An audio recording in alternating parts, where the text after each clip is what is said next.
Melissa Muir. Today I'm going to talk a little bit about the large disc cutters from Pepetools. Show you a couple of different ways that I use them, and then I'm also going to show you how to create this pendant. So let's get started. The large disc cutters come in a number of different sizes. There's actually a fourth set that I do not currently own. But these are some of them that they do offer, all the way from like about 1 1/4 inch all the way up to 2 inches. The 2-inch one gets used quite a bit in my studio, as you do need to use these with a hydraulic press. One of the things that I really like about the 2-inch one is that the silhouette dies that I use quite commonly are also 2-inch rounds. So I can come in, cut out my disc, and then use that in my hydraulic press to do my different forms. You can also see here that there are a number of things when you start to combine the disc cutters that you can get different shapes and different sizes to create different effects with that as well. Also, after I've patterned or formed something, whether it's in the hydraulic press or with texture plates, the rolling mill, any of those things, then I can come back in and do various projects that I can then put together. And again, all of these were cut out with these larger disc cutters. Like other disc cutters by Pepetools, they are meant so that you can store them separately like this, and that will also help inhibit any type of rust. When I'm not using them, I like to store them in bags, just a large plastic bag, maybe like a gallon Ziploc type of a bag, and I like to put these silica gel packets in it. These came out of like shoes or leather coats or something like that. And that's going to help keep the moisture away from the metal and will inhibit any rust.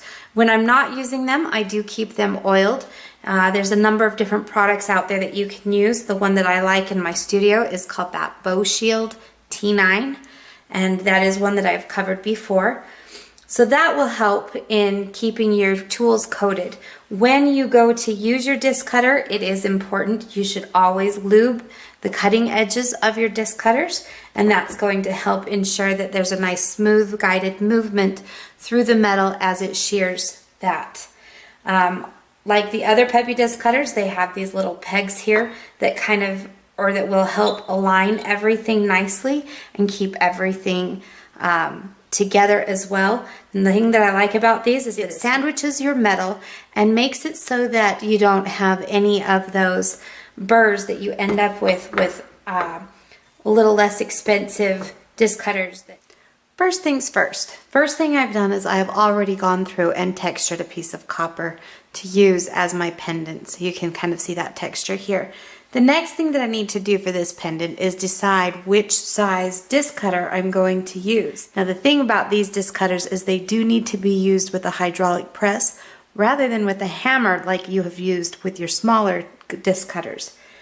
But other than that, the basics are still going to apply.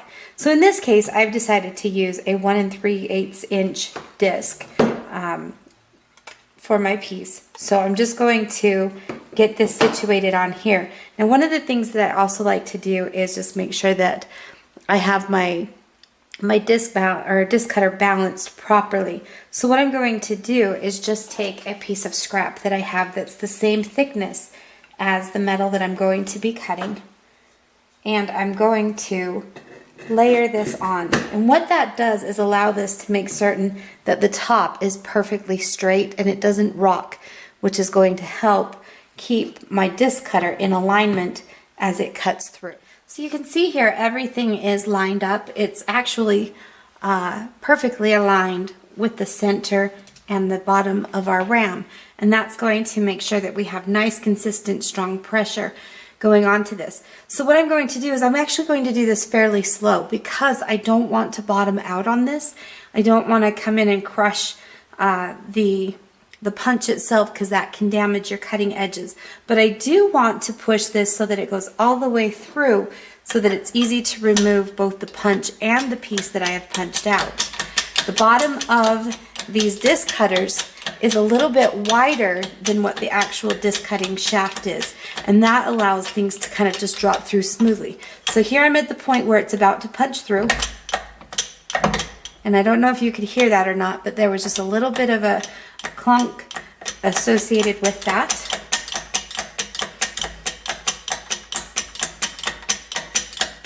Okay, and at this point, I've now just hit the bottom.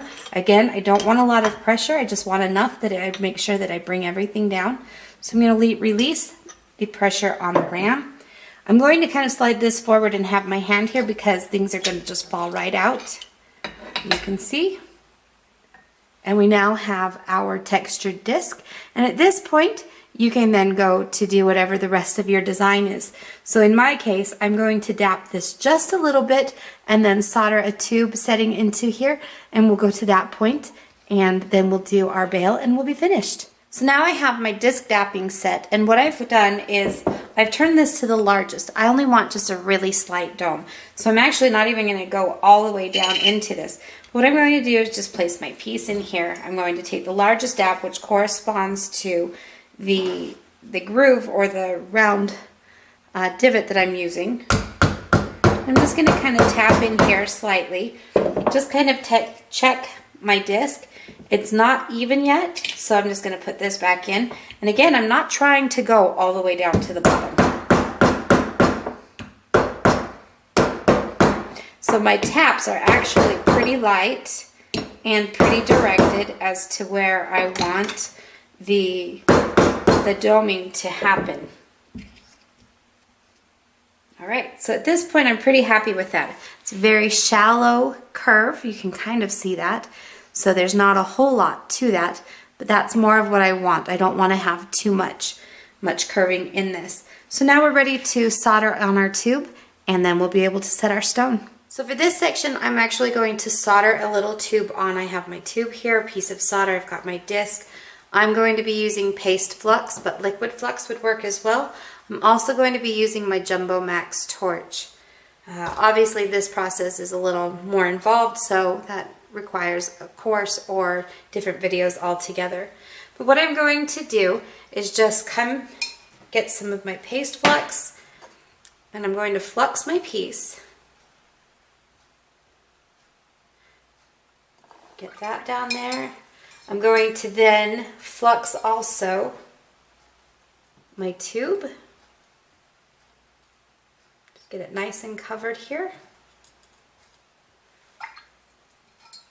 I'm going to place my tube into place. All right. Got my tube into place. I'll zoom this in for you a little bit so that you can see a little better of what I'm doing.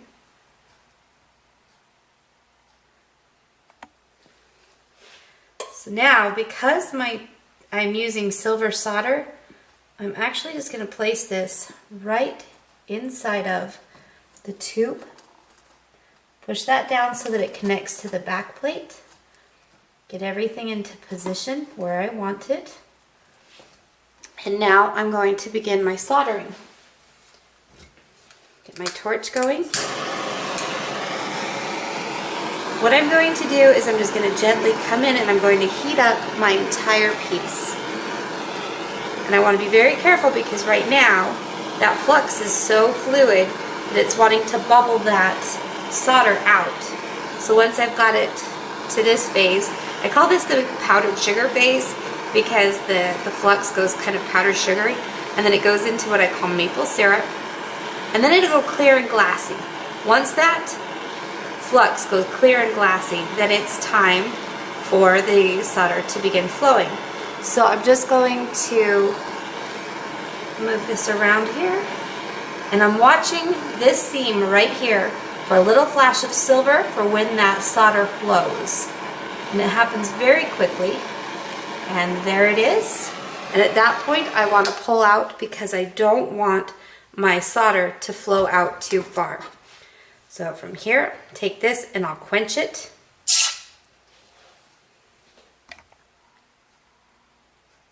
And then I will place it into my pickle pot, and we'll wait for this oxidation to go away, and then we'll go to the next step. The next thing we need to do now is to drill a little bit of a seat using a setting burr for our stone.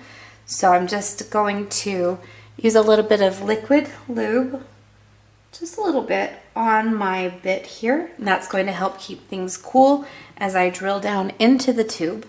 You want to drill straight down so that the stone will sit properly into the tube. Turn this on. I don't want it to go too fast, but I also don't want it to go too slow. Bring this down slowly.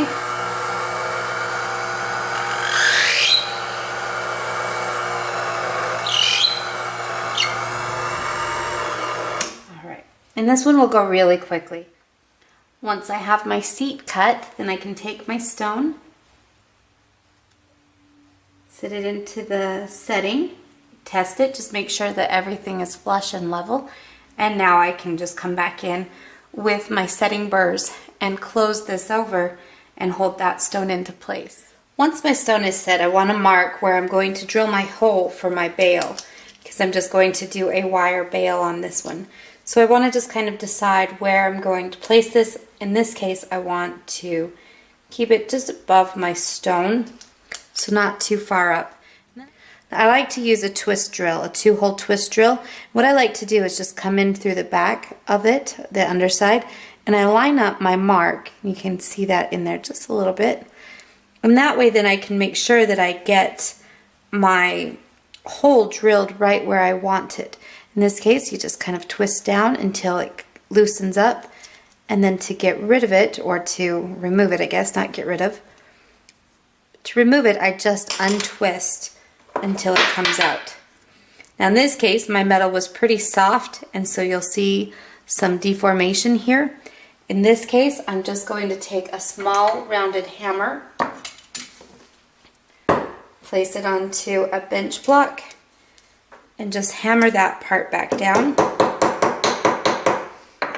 That will remove the burr that I just placed in there and also give me back my rounded shape.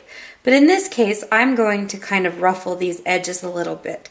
So let me take you over and show you how I do that. Now, I very well could leave my pendant just as it is right now. It's beautiful just the way that it is.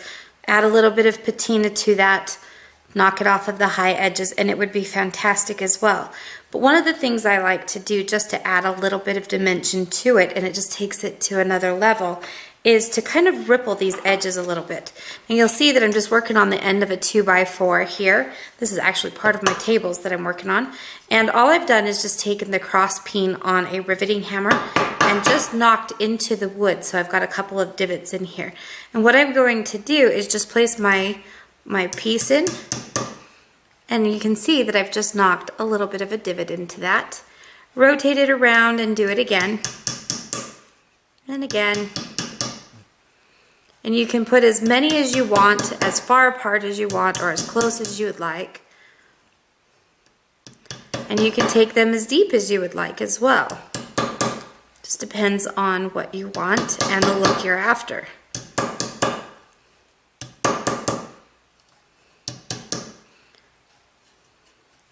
We'll put one more here at the very top. And now, like I said, it just kind of takes it to a different level. You know, it's a little bit more handmade rather than just punching out a circle. And at this point, we're ready for our bail, and then you can attach this to your necklace and go. There are a number of ways to patina this piece. In this case, I'm just going to use a black Sharpie because it is going to be very dark, and that's kind of what I want. So what I do is I just come in and just kind of cover everything. And my hands do get a little bit dirty from this one.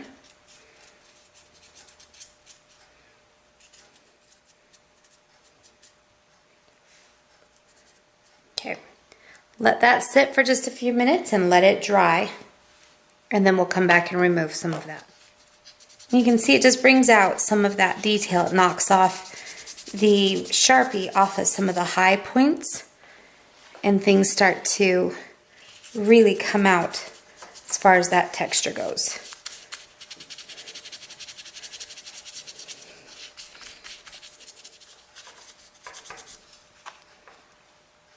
And there we have our pendant.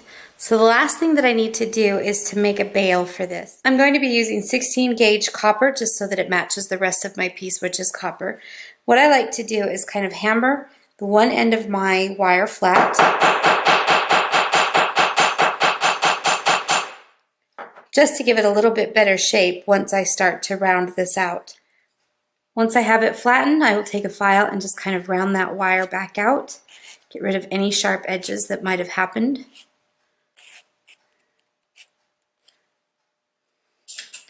take my round nose pliers, turn a little loop in it, and then I'm going to turn another loop in the opposite direction.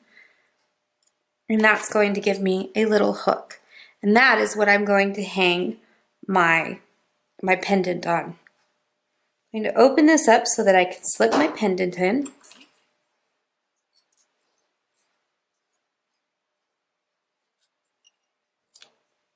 Close the hook. So now we can see that it hangs well. It has a lot of good movement. Next thing I'm going to do is create a loop. So you can see I'm just giving it a bend. I'm going to create a loop with my pliers.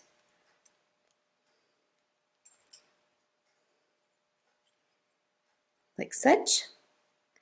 And then I'm going to make a wrapped loop to secure everything.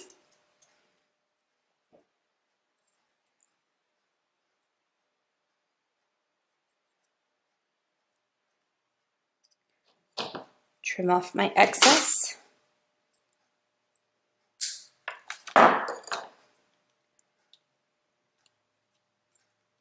Tighten up my loop. Straighten everything out.